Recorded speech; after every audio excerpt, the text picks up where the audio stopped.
Yun, magandang hapon mga kahamog. Ngayon lang ulit ako nakapag-video.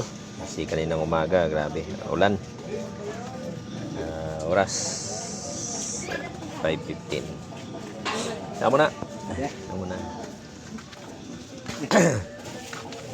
Ganap muna ako ng maganda-gandang ano para sure ball. O kaya magbili ako ng kwan. Pag tumama ng malaki. Kasahod ng malaki. Kabili ng bangka, ha?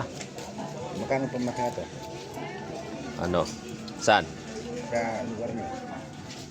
Ano lang? 3,000? Ay, kaya na decrease sa atin. Sa amin. 3 Mga ganun lang sa akin din. Mga tatlo may ano pa sa amin. Nagat ka doon? Magkano pa panagat doon? Oo. Kaso lang, ulan eh. Hindi na Init. Maalon niya.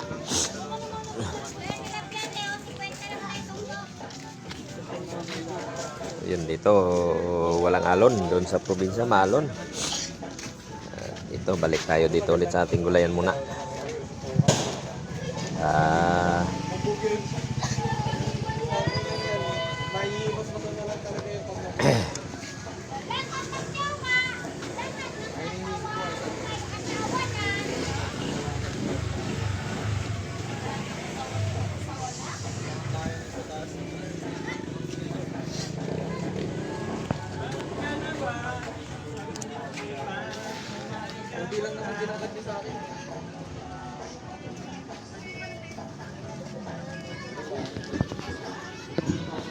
Konti yung namimili ngayon, no?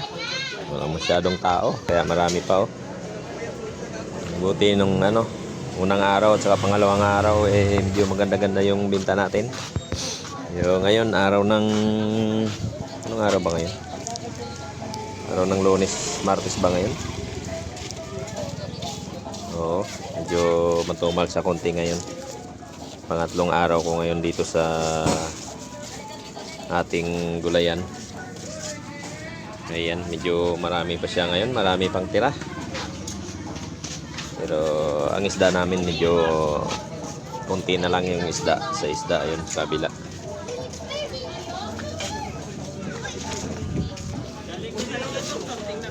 Ayan, no? Ayan yung isdaan ko dyan, yan sa kabila. Ayan.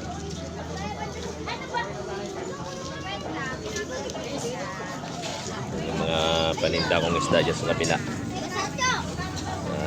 Dito ay gulayan. Tapos yung doon sa bahay ko, ayan yung bahay ko yan. Yan naman ay mga karne, baboy, manok, may halo-halo, grocery, nandyan lahat sila. Nag-iwalay-walay ko para ano yung tao, kalat. Yan o, yan mo.